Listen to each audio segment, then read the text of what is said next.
ಎಲ್ಲರಿಗೂ ನಮಸ್ಕಾರ. ನನ್ನ ಹೆಸರು ಮೋಹನ್. ನಾನು ಈ ವಿಡಿಯೋದಲ್ಲಿ ಡಿಸ್ಕ್ರಿಪ್ಷನಲ್ಲಿ ಬರ್ದಂಗೆ ಸಿದ್ದರಾಮಯ್ಯ ಸರ್ ಬಗ್ಗೆ ಒಂದು 4 ಅವರ ಜೀವನದಲ್ಲಿ ನಡೆದಿರುವಂಥ 4 ಈವೆಂಟ್ಸ್ ಬಗ್ಗೆ ನನ್ನ ಒಂದು ಅನಿಸಿಕೆ ಹಂಚ್ಕೊಳ್ಳೋಕ್ಕೆ ಇಷ್ಟಪಡ್ತೀನಿ.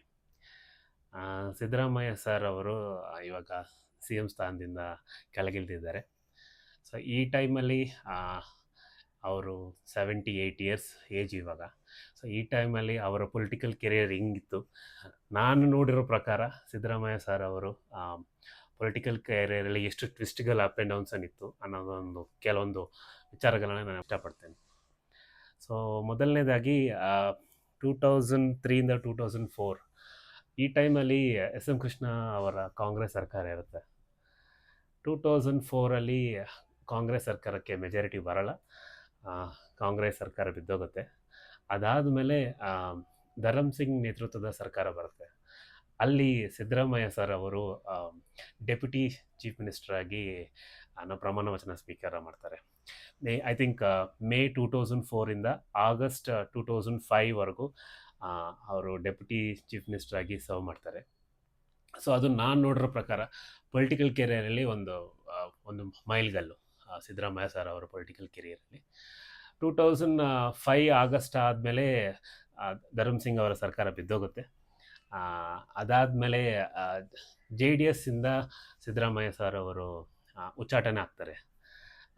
ಆವಾಗ ಇಡೀ ಕರ್ನಾಟಕ ರಾಜ್ಯನೇ ಅವ್ರ ಕಡೆ ತಿರುಗಿ ನೋಡ್ತಾ ಇರುತ್ತೆ, ನೆಕ್ಸ್ಟ್ ಮೂವ್ ಏನು ಅಂತ. ಆವಾಗ ಅವರು ಅಹಿಂದ ಅಂತ ಒಂದು ಪಾರ್ಟಿ ಸ್ಟಾರ್ಟ್ ಮಾಡ್ತಾರೆ. ಅದಾದಮೇಲೆ ಅಹಿಂದ ಪಾರ್ಟಿ ಸ್ಟಾರ್ಟ್ ಮಾಡಿ ನಡ್ಸ್ಕೊಂಡು ಹೋಗ್ತಿರೋವಾಗ ಕಾಂಗ್ರೆಸ್ಸಿಂದ ಕಾಲ್ ಬರುತ್ತೆ, ಅಲೈನ್ಸ್ ಮಾಡಬೇಕು, ಜಾಯ್ನ್ ಆಗಬೇಕು ಕಾಂಗ್ರೆಸ್ಗಂತ.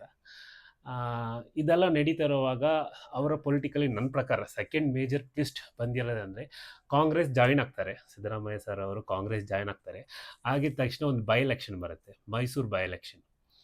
ಅದು ತುಂಬ ನೆಕ್ ಟು ನೆಕ್ ಫೈಟ್ ಇರುತ್ತೆ.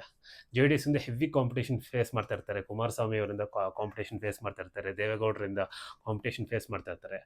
ಆ ಟೈಮಲ್ಲಿ ಆವಾಗ ತಾನೇ ಕಾಂಗ್ರೆಸ್ ಬಂದಿರ್ತಾರೆ ಸಿದ್ದರಾಮಯ್ಯ ಅವರು. ಆ ಒಂದು ಬೈ ಎಲೆಕ್ಷನನ್ನು ಅವ್ರು ಗೆಲ್ಲಬೇಕಾಗತ್ತೆ. ನೆಕ್ ಟು ನೆಕ್ ಫೈಟ್ ಇರುತ್ತೆ, but you will not give up. Mysuru ಜನತೆ ಕೂಡ ಸಿದ್ದರಾಮಯ್ಯ ಸರ್ ಅವರ ಕೈ ಬಿಡೋದಿಲ್ಲ. ತುಂಬ ಕಡಿಮೆ ಮಾರ್ಜಿನ್ 275 ವೋಟ್ಸಲ್ಲೇನೋ ಅವರು ಸಿದ್ದರಾಮಯ್ಯ ಸರ್ ಅವರು ಗೆದ್ದುಬಿಡ್ತಾರೆ. ಸೊ ಅದು ಪೊಲಿಟಿಕಲ್ ಆಗಿ ತುಂಬ ಟ್ವಿಸ್ಟ್. ಸಪೋಸ್ ಆ constituency, Mysuru constituency by election ಏನಾದರೂ ಸಿದ್ದರಾಮಯ್ಯ ಗೆಲ್ಲಿಲ್ಲ ಅಂದರೆ ಅದು ಅವರ ಪೊಲಿಟಿಕಲ್ ಕೆರಿಯರ್ ಬೇರೆ ಥರ ಹೋಗ್ತಾಯಿತ್ತು. ಬಟ್ ಅದು ಹಂಗಾಗಲಿಲ್ಲ. ಮೈಸೂರು ಜನರ ಕೈ ಬಿಡಲಿಲ್ಲ, ಅವರು ಕಾನ್ಸ್ಟಿಟ್ಯೂನ್ಸಿ ಗೆದ್ದು ನಿಂತ್ಕೊಂಡ್ರು. ಸೊ ಅದಾದ ನಂತರ ಸಿದ್ದರಾಮಯ್ಯ ಸರ್ ಅವರ ಬಳ್ಳಾರಿ ಪಾದಯಾತ್ರೆ ಅದು ಹೆಂಗೆ ಮರೆಯೋಕ್ಕಾಗತ್ತೆ. 320 ಕಿಲೋಮೀಟ್ರ್ ಬ್ಯಾಂಗ್ಳೂರು ಟು ಬಳ್ಳಾರಿ ಪಾದಯಾತ್ರೆ ಮಾಡಿ ಕಾಂಗ್ರೆಸ್ ಮುಂದಿನ ಎಲೆಕ್ಷನಲ್ಲಿ ಗೆಲ್ಲಬೇಕಂದ್ರೆ ಒಂದು ಮುಖ್ಯವಾದ ಕಾರಣವಾದದ್ದು ಸಿದ್ದರಾಮಯ್ಯ ಅವರ ಪಾದಯಾತ್ರೆ, ಬಳ್ಳಾರಿ ಪಾದಯಾತ್ರೆ. ಅಲ್ಲಿಂದ ಅವರು ಕಾಂಗ್ರೆಸ್ 2013 ಏನು ಕಾಂಗ್ರೆಸ್ ಮೆಜಾರಿಟಿ ಬಂತು, ಅದಾದಮೇಲೆ ಅವರು ಹೆಂಗೆ ಚೀಫ್ ಮಿನಿಸ್ಟ್ರು ಹೋದರು ಅನ್ನೋದು ಒಂದು ಸುದೀರ್ಘವಾದ ಜರ್ನಿ ಅದು. ಬಟ್ ನನ್ನ ಪ್ರಕಾರ 2013 ಕಾಂಗ್ರೆಸ್ಗೆ ಏನು ಮೆಜಾರಿಟಿ ಬಂತು, ಆವತ್ತು ಪರಮೇಶ್ವರ್ ಅವರಿಂದ ಕಾಂಪಿಟೇಷನ್ ಇತ್ತು, DK ಶಿವಕುಮಾರ್ ಸರಿಂದ ಕೂಡ ಕಾಂಪಿಟೇಷನ್ ಇತ್ತು. ಬಟ್ JDS ಇಂದ ಬಂದಿರೋ ಸಿದ್ದರಾಮಯ್ಯನವ್ರಿಗೆ ಪಟ್ಟ ಕಟ್ಟಬೇಕಾಗಿತ್ತು, ಪಟ್ಟ ಕಟ್ಟಿರೋದು ಕೂಡ. ಸೊ 2013 2018 ಈ 5 ಇಯರ್ಸ್ ಜರ್ನಿ ಸಿದ್ದರಾಮಯ್ಯ ಅವ್ರದ್ದು ಏನಿರುತ್ತೆ, ಅದು ಒಂಥರ like it's A very smooth 5 years of serving as A CM. 40 ವರ್ಷದಲ್ಲಿ 5 ವರ್ಷ ಕಂಪ್ಲೀಟಾಗಿ CM ಆಗಿ ರೂಲ್ ಮಾಡಿರುವಂಥ ಚೀಫ್ ಮಿನಿಸ್ಟರ್ ಯಾರಾದರೂ ಇದ್ದಾರೆ ಅಂದರೆ ಅದು ಸಿದ್ದರಾಮಯ್ಯ ಸರ್ ಅವರು. ನನ್ನ ಪೊಲಿಟಿಕಲ್ ನಾಲೆಜ್ ಪ್ರಕಾರ ಕರ್ನಾಟಕ ರಾಜಕಾರಣದಲ್ಲಿ SM ಕೃಷ್ಣ ಅವರನ್ನ ನಂತರ ಆ ರೇಂಜ್ ಸರ್ಕಾರ ಕೊಟ್ಟಂಥ ವ್ಯಕ್ತಿ ಯಾರಿದ್ದಾರೆ ಅಂದರೆ ಅದು ಸಿದ್ದರಾಮಯ್ಯನವರೇ. ಸಿದ್ದರಾಮಯ್ಯನವರ ಆಡಳಿತ ನೋಡಿ ಇಡೀ ಕಾಂಗ್ರೆಸ್, ಆಲ್ ಇಂಡಿಯಾ ಕಾಂಗ್ರೆಸ್ ಅವರು ತಿರುಗಿ ನೋಡುವಂಥ ಪರಿಸ್ಥಿತಿಗಳು ಬಂದಿತ್ತು. ಆ ರೇಂಜ್ ರೂಲಿಂಗ್ ಕೊಟ್ಟರು ಅವರು ಕರ್ನಾಟಕದಲ್ಲಿ. But this is how the life goes. 2018 ಅವ್ರಿಗೆ ಕರ್ನಾಟಕ ಸರ್ಕಾರ ಎಲೆಕ್ಷನ್ ಫೇಸ್ ಮಾಡುತ್ತೆ, ಕಾಂಗ್ರೆಸ್ ಸರ್ಕಾರ ಎಲೆಕ್ಷನ್ ಫೇಸ್ ಮಾಡುತ್ತೆ, ಬಟ್ ಅವ್ರಿಗೆ ಮೆಜಾರಿಟಿ ಬರಲ್ಲ. And they have to go with J D S again. So ಅಲ್ಲಿ ಜೆ ಡಿ ಎಸ್ ಅವ್ರ ಜೊತೆ ಅಲೈನ್ಸ್ ಮಾಡಿದಾಗಲೂ ಕೂಡ ಸಿದ್ದರಾಮಯ್ಯ ಸರ್ ಅವರು ಡೆಪ್ಯೂಟಿ ಚೀಫ್ ಮಿನಿಸ್ಟರ್ ಆಗಲಿ ಯಾವುದು ಕೇಳಲ್ಲ. ದಟ್ ಈಸ್ ಸಮಥಿಂಗ್ ನನಗೆ ಆಶ್ಚರ್ಯ ಅನಿಸಿದ್ದು. ಲಾಸ್ಟ್ ಲೈಕ್ 2022 ಅಲ್ಲಿ next year Karnataka election face ಮಾಡಬೇಕು. 2023 ಕರ್ನಾಟಕ ಎಲೆಕ್ಷನ್ ಆಗುತ್ತೆ.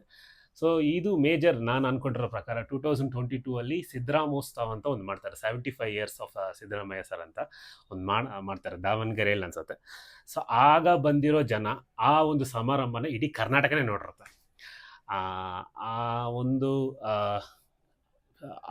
ಅಲ್ಲಿಂದ ಸಿದ್ದರಾಮಯ್ಯ ಸರ್ ಅವರ ಕೆರಿಯರ್ ಪೀಕ್ಸ್ಗೆ ಹೋಗುತ್ತೆ ಅಂತ ನಾನು ಅಂದ್ಕೊಂಡಿದ್ದೀನಿ. ಅಲ್ಲಿಂದ ಅವರು ಏನು ಎಲೆಕ್ಷನ್ಸ್ ಫೇಸ್ ಮಾಡಿದ್ರು, ಎಲ್ಲೆಲ್ಲಿ ಕ್ಯಾಂಪೇನ್ ಮಾಡಿದ್ರು, ಹೆಂಗೆ ಅಧಿಕಾರ ಪಕ್ಷನ ತರಾಟೆಗೆ ತಗೊಂಡ್ರು, ನಾವೆಲ್ಲವೂ ನೋಡಿದ್ದೀವಿ, ಅಭಿಮಾನಿಸಿದ್ವಿ ಕೂಡ. And I am big fan of Siddaramaiah sir dialogues. Political dialogues ತುಂಬ ಚೆನ್ನಾಗಿರುತ್ತೆ. ಆ್ಯಂಡ್ ಅವರು ವಿಧಾನಸೌಧದಲ್ಲಿ ಇದ್ದು ಸವರ್ಣ ದೀರ್ಘ ಸಂಧಿ ಆಗಲಿ, ಕರ್ನಾಟಕ ವರ್ಣಮಾಲೆ ಆಗಲಿ, ಇವೆಲ್ಲ ಏನು ಗ್ರಾಮರ್ ಹೇಳ್ತಾ ಇದ್ರು, ಅವೆಲ್ಲ ನೋಡೋಕ್ಕೆ ತುಂಬ ತುಂಬ ಚೆನ್ನಾಗಿ. ಸಂಧಿ ಅಂದ್ರೆ ಗೊತ್ತೇ ಇಲ್ಲ. ಬಿ ಆರ್ ಪಾಟೀಲ್ ಏನ್ ಗೊತ್ತಿದ್ದ ಸಂಧಿ ಅಂದ್ರೆ? ಗೊತ್ತಿಲ್ಲ, ಬಹಳ ಜನ ಗೊತ್ತಿಲ್ಲ. ಅಕ್ಷರಗಳು ಎಡೆಬಿಡದೆ ಒಂದಕ್ಕೊಂದು ಸೇರುವುದೇ ಸಂಧಿ. ಗೊತ್ತಾ? ನಿನಗೆ ಗೊತ್ತೇನಪ್ಪ ನಾರಾಯಣ ಸ್ವಾಮಿ? ಇಲ್ಲ, ನೀನು ಟೀಚರ್ಸ್ ಗ್ರಾಜುಯೇಷನ್ ಕಾನ್ಸ್ಟಿಟ್ಯೂನ್ಸಿ ಸಂಧಿಯಲ್ಲಿ 2 ವಿಧ ಸರ್. ಯಾವುದು? ಗುಣಸಂಧಿ, ಸುವರ್ಣ ದೀರ್ಘ ಸಂಧಿ. ಎತ್ತದು ಗುಣಸಂಧಿ, ಅವರು ಸುವರ್ಣ ಸಂಧಿ. ಅದು ದೀರ್ಘ ಸಂಧಿ. ಕೇಳಪ್ಪ, ಗುಣಸಂಧಿ, ಸುವರ್ಣ ದೀರ್ಘ ಸಂಧಿ. ಸಂಧಿಗಳಲ್ಲಿ 3. ಅವರು ಪಂಚಾಂಗದ ಭಾಷೆ ಆಗಮ ಸಂಧಿ, ಲೋಪ ಸಂಧಿ. ಲೋಪ ಅಂದ್ರೆ ಏನು ಹೇಳು ನೋಡೋಣ. ಇಲ್ಲ ಇರುತ್ತೆ. ಹಂಗೆ ನೋಡ್ಕೊಂಡು ಹೋದ್ರೆ ಲೈಕ್ 2023 ಅಲ್ಲಿ ಏನು ಕಂಪ್ಲೀಟ್ ಮೆಜಾರಿಟಿ 136 ಸೀಟ್ಸ್ ಬರುತ್ತೆ. ಆವಾಗ ಅವರು ಚೀಫ್ ಮಿನಿಸ್ಟರ್ ಆಗಿ ಪ್ರಮಾಣ ವಚನ ಸ್ವೀಕಾರ ಮಾಡ್ತಾರೆ. ನಮ್ಮ ಡಿ ಕೆ ಸಾಹೇಬರು ಡೆಪ್ಯೂಟಿ ಚೀಫ್ ಮಿನಿಸ್ಟರ್ ಆಗಿ ಪ್ರಮಾಣ ವಚನ ಸ್ವೀಕಾರ ಮಾಡ್ತಾರೆ. ಬಟ್ ಅಲ್ಲಿ ಟಿಲ್ 26 ಅವರ ಅಧಿಕಾರ ವ್ಯವಧಿ ಏನಿದೆ, ಐ ಥಿಂಕ್ ಈ 5 ಗ್ಯಾರಂಟಿಗಳು ನೆರವೇರಿಸೋದ್ರಲ್ಲಿ ಆಗಲಿ, ಕರ್ನಾಟಕ ಫೈನಾನ್ಸ್ ಸಿಸ್ಟಮ್ ಹ್ಯಾಂಡಲ್ ಮಾಡೋದಾಗಲಿ, ನಾಟ್ ಟು ಫರ್ಗೆಟ್ ಅವರು 17 ಬಜೆಟ್ಸ್ ಅವರು ವಿಧಾನಸೌಧದಲ್ಲಿ ಮಂಡನೆ ಮಾಡಿದ್ದಾರೆ. ಬೇರೆ ಯಾರು ಸಿ ಎಂ ಹತ್ರ ಮಾಡಿಲ್ಲ.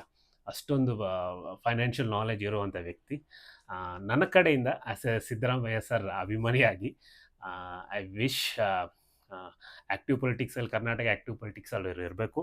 ಆ್ಯಂಡ್ ಅವರ ಒಂದು ನುಡಿಮುತ್ತುಗಳು, ಅವರೊಂದು ಡೈಲಾಗ್ಸ್ ಆಗಲಿ, ಅವರ ಒಂದು ಪೊಲಿಟಿಕಲ್ ಸ್ಟ್ರಾಟಜೀಸ್ ಆಗಲಿ, we are always admire them.